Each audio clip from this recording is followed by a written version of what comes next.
Good day, everybody. This is Yin Yang in California with Morsels of a Thought number 1791. We are learning the right things to do as a form of wisdom. Wisdom is knowing the right things to do, and then doing it is virtue. Other people have really great life experiences, like Sherrie Schneider and Ellen Fein. They give us info that is actually wisdom, and I am simply relaying it to you in morsels of a thought every morning. Now, I'm reading rule number 12 in all the rules. It's page 69 and 70. 69 or 70. Let's get this going. Stop dating him if he doesn't buy you a romantic gift for your birthday or Valentine's Day. By the way, it's Thanksgiving. Happy Thanksgiving. Back to the book.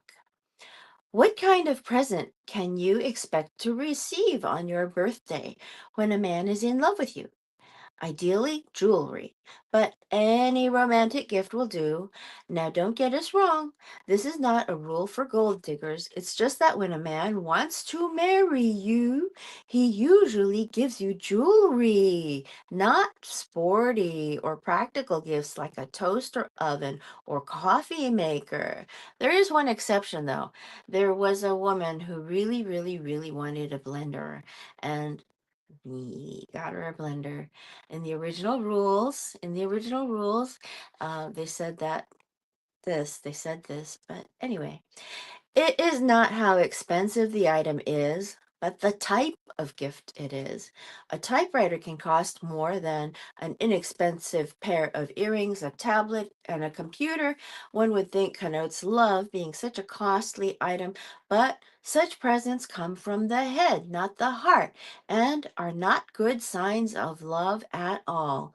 Therefore, the rule is that if you don't get jewelry or some other romantic gift on your birthday or other significant occasion, hint, hint, Thanksgiving, you might as well call it quits because he's not in love with you. And chances are you won't get the most important gift of all, an engagement ring. No one knows this rule better than Susan, who received a Sergio Tacchini sweatsuit for Valentine's Day from Brian, her boyfriend of 3 months. When we told her the romance was over, she argued that the suit costs almost $200 and is very cool at the better country clubs. But we knew that Susan would have been better off with candy or flowers. Why? Because even though Brian's gift was expensive, it was not romantic. When men are in love, they give love objects even if they are on a tight budget. Flowers, jewelry, poetry, and weekend trips to the country are the kinds of gifts given by men in love. Sweatsuits, books, briefcases, toasters, and other practical gifts are the kinds of things men give when they like you, care about you like a sister, but don't really want to marry you. Sure enough, Brian dropped Susan a few months later. Remember, gift giving has nothing to do with money. We know a poor student who could only afford a $1.50 greeting card for his girlfriend on Valentine's Day. He then spent 4 hours writing a beautiful love poem to her in it. A rules present if there ever was one. As most women know, the time a man spends on anything is virtually priceless. One more point about greeting cards. Check to see if he signs love. A man may sometimes send a greeting card with very casual intentions. If he doesn't sign it love, don't assume he does. When Bobby was dating Cheryl, he signed his cards yours, comma, Bobby. I just know he loves me, she'd tell her friends. They eventually had, quote, a talk, end quote, and he told her he wasn't in love with her. So don't assume anything, just read what's written. Furthermore, while a romantic gift is a must for birthdays, Valentine's Day, and anniversaries, a man who is crazy about you will give you all kinds of things all the time. You're always on his mind, so you might get a stuffed animal he sees at a street fair or something kooky that's just perfect for you. One time I had a boyfriend give me a box of Kleenex, and the reason he gave me the box of Kleenex was that on the box of Kleenex was a little illustration of a cute bear with a certain look in his face. Like, I can't do it right now, but it's something like, and he said, "It looks just like you." So he gave it to me. That's a romantic gift if there ever was one. Although I broke up with him anyway. Uh, for example, here, back to the book, when Patty expressed an interest in biking, her boyfriend Mike bought her a fancy helmet. If he didn't love her, he would have given her the helmet on her birthday, but being in love, he gave her a necklace and flowers for her birthday and the helmet to celebrate their 6-month anniversary. What do you know? When you do receive gifts, don't overreact. When Lori received roses from Kevin on their third date, she was absolutely ecstatic. She rarely had gotten flowers from anyone she liked, but she did the rules thing to do. She smiled, nonchalantly put them in a vase, and said, "Thank you." In general, the rule is that when a man loves you, he just wants to give you things, anything. If your glass is empty in a restaurant, he wants to give you water or promptly asks the waiter to get it. If you can't see the screen in the movie theater, he asks 5 people to move over to give you another seat. If he sees you digging in your bag for a pen, he lends you one and then tells you to keep it. Basically, he notices everything about you except anything bad. If you're 10 pounds overweight, he doesn't think you're overweight, he thinks you're cute. But if your girlfriend, whom he is not in love with, is the same size, he thinks she's fat. This is The Rules. We are reading All the Rules by Ellen Fein and Sherrie Schneider. It is Turkey Day. It is Thanksgiving. I am cooking, excuse me, I am cooking chicken. I love chicken. It's better. Anyway, back to the book. The co-authors, Ellen Fine and Sherrie Schneider, did these things. They took the action and created virtue in the world and told us how to do it. This is total wisdom, I say. This is absolute wisdom. That's why I read them all the time on Tuesdays and Thursdays. Back to the book. When a man is not in love with you, he notices nothing or only the bad. For example, he might say, "Lose weight and I'll take you on vacation." You feel you have to earn his love? That's not the rules. That's conditional love and not what we are after. Again, this is not about being gold diggers or princesses wanting to be doted on all the time. It's about determining whether a man is truly in love with you, and if not, going on to the next. If you end up marrying a man who gives you a briefcase instead of a bracelet on your birthday, you may be doomed to a life of practical, loveless gifts and gestures from him, such as food processors, and you may spend thousands of dollars in therapy trying to figure out why there is no romance in your marriage. Wow. Wow. I'm trying to get to rule number 11. Where is rule number 11? Ba, ba, ba, ba, ba, ba, ba, ba, ba. Rule number 10 instead. Okay. How to act on dates 4 through commitment time. Okay. First of all, I want to say that for Turkey Day, If he hadn't made a date with you before Wednesday, before Wednesday, probably 2 weeks ago, then you don't go out with him on Turkey Day, especially if he asks you today. Tonight, you do not go out. You already have plans. Even if your plans are just to wash your hair, you have plans. And you do not look at your phone. You do not uh, sign on to the dating sites where they can see that you're on, because what else are you doing? You're supposed to be busy and happy right this minute. So this is called the blackout period. It started last night at 6 p.m. and it will go until Sunday at 6 p.m. Don't take a date for Friday tomorrow, especially if he asks you tonight. No way. This was a holiday weekend. Okay. Now, if you're on a date and you have had him prepare you, and you have had him ask you, and you are at his family's place, then here's some more about how to act. Okay, how to act on dates 4 through commitment time. On the first 3 dates, you showed up and acted sweet. On the fourth date, you can show more of yourself. You can talk about your feelings as long as you don't get too heavy or play therapist or mother. Exhibit warmth, charm, and heart. If his dog died or his baseball team lost, express sympathy. Look into his eyes. Be attentive and a good listener so that he knows you are a caring human being, a person who would make a supportive wife. Still, don't mention the words like marriage, wedding, kids, or the future. Those are subjects for him to bring up. He must take the lead.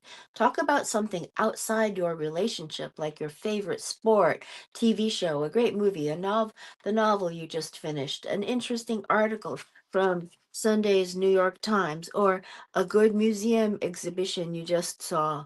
You get the idea. Don't tell him what your astrologist, nutritionist, personal trainer, shrink, or yoga instructor think about your relationship with him. Don't tell him what a mess you were before you discovered seminars and gurus, such as my life was such a mess before the forum or EST. Don't tell him he's the first man to treat you with respect. He'll think you're a loser or a tramp. Don't give him the third degree about his past relationships. It's none of your business. Don't say, we've got to talk in a serious tone, or he'll bolt from the bar stool. Don't overwhelm him with your career triumphs. Try to let him shine. Don't plague him with your neuroses. Remember, you won't have to keep such things to yourself forever. Just for the first few months until he says he's in love with you. Eventually, you'll become more of yourself.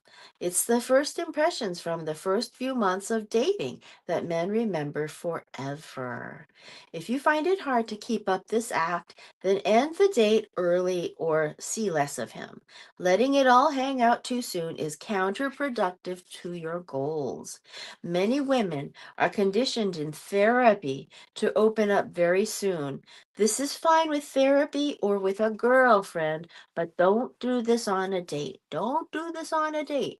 The rules are about opening up slowly so that men aren't overwhelmed by us. It's rather selfish and inconsiderate to burden people with our whole lives on a 3 hour date, don't you think? Remember, the rules are innately unselfish, but not so unselfish that you feel you have to answer any question you regard as too personal or none of his business just yet. Don't tell him anything that you will regret. Some men like to pry secrets out of women. Women sometimes reveal more than they really care to, hoping that their revelations will draw a man closer to them. But afterwards, they feel naked as well as tricked and cheated. Better to smile when asked a question that is too personal and say, "Oh, I'd rather not talk about that right now." Of course, personal matters may come up, Be careful how you answer his questions. If he asks you how long you are planning to live in your apartment, say you're renewing your lease. Don't say, for example, that you've been hoping to meet a man soon so that you can get a bigger apartment with him when your lease is up. But even if that is in fact your true hope and desire, don't say so, or your date will run to the nearest exit. We are reading from the rules. Oops. How to act on dates for through commitment time. This is rule number 10 in the first book. In the first book of all the rules, the first half of all the rules is all the rules. Well, the first, it's the rules. Okay. Act independent so that he doesn't feel that you're expecting him to take care of you. That's as true on the first date as the 50th. Jill remembers that when she went bed shopping for herself with Bruce, her boyfriend of 6 months, she deliberately bought a single bed rather than a queen size bed. It killed her to have to do this, as she was hoping he was, quote, the one, end quote, and knew if they were going to get engaged and married, she would have no use for the bed. But the fold-out couch she'd been sleeping on was broken. Rather than consulting Bruce on the bed purchase, asking him what kind of bed he liked and what size he liked, as if to suggest that this might be the bed they would be sharing one day, she bought the single bed, as if she had no intention of getting married soon. It was important not to let Bruce know that she was buying a bed with him in mind when they weren't married and might never be. Of course, the single bed hasn't gone to waste. Jill's in-laws, Bruce's parents, now keep it as a spare in their guest room. What do you know? Ha ha ha. We're bringing more virtue into the world with wisdom. Always end the date first. That's rule number 11. If you're on Thanksgiving break or if you have a date right now with a man, remember, if you're local and you're not staying overnight in any particular place or anything, always end the date first so they want more of you instead of less of you. Okay? That was from the rules handbook. You want them to have more of you. And in the Not Your Mother's Rules, you learned how to text back at the reasonable time for the rules. Okay. Rule number 11, always end the date first. If you have not been living by the rules, then you probably didn't know that the first date or two should last no more than 5 hours.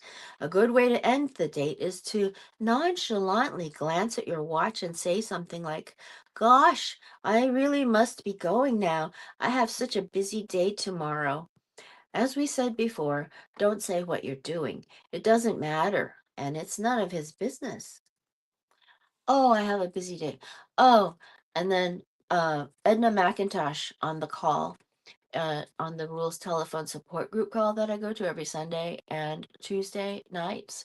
Um, she says you can say, "Oh, I'm doing a little this and a little bit of that, a little bit of this, a little bit of that." You can say that, a little this, a little that. Practice it in the mirror. I'm not very wise, but I know I can practice in the mirror. I can simply say to you what these wise people are saying and what you can say that will get you what you want. In the rules, the goal is to get an engagement ring. And in the rules for marriage, the goal is to be easy to be with and happy. And a little hard to get too. He has to catch you in motion. That's what that book says. Okay. Ending the date first is not so easy. Back to the book. We've got 4 minutes left. Ending the date first is not so easy when you really like him and want to marry him and you're both having a great time. But it must be done because you must leave him.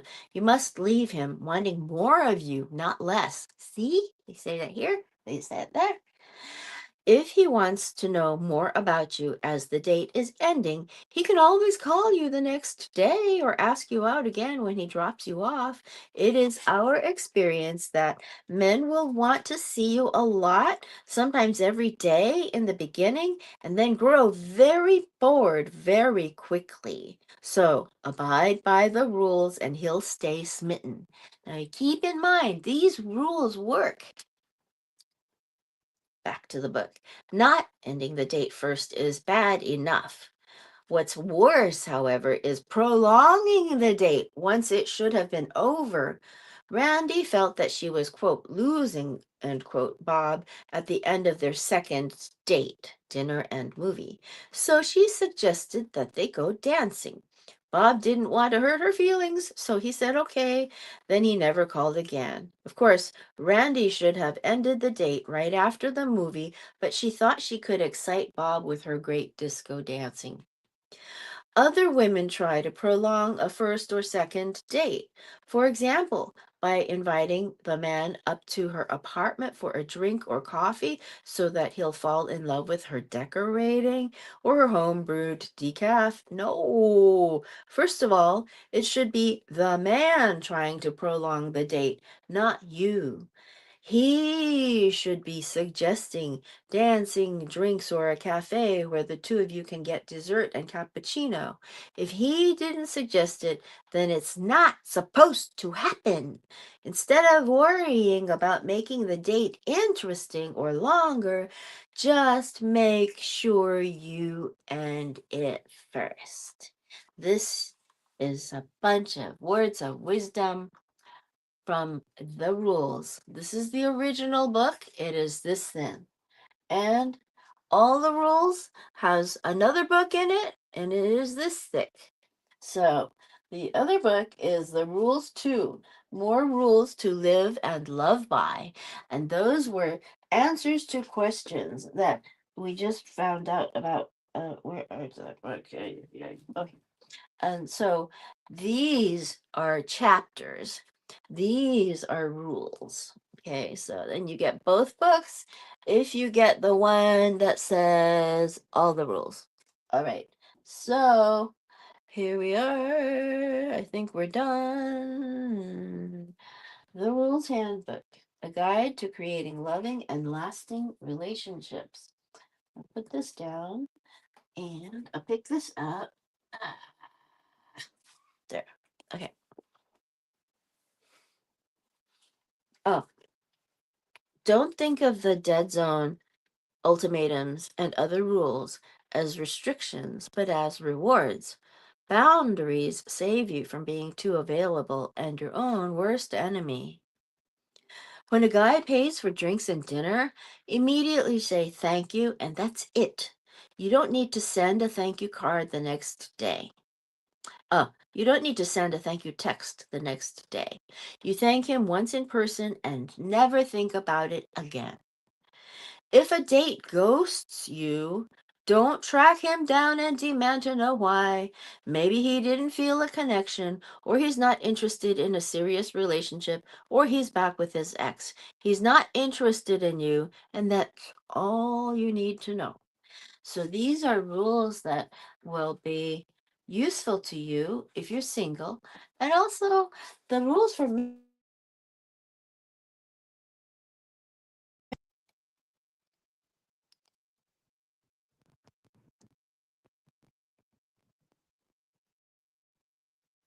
Oh dear. Okay, I'm back. Sorry about that. I have to write to Apple about this alarm going off during silent mode business. That will be some wisdom I give to them because, in my life experience, if I'm using the phone and I'm recording something, I would prefer not to get the alarm to go off and interrupt me and turn the screen black and make me disappear. Okay, so wise people should have done a better job at Apple. However, they are very good at photograph um, technology. So anyway, We're talking to wise people and have their wise experiences to inspire us to have a great day. And I noticed that on PBS yesterday, they copied me and said, I hope you had a great day. It's okay. Okay, talk to you later, old Kinderhook.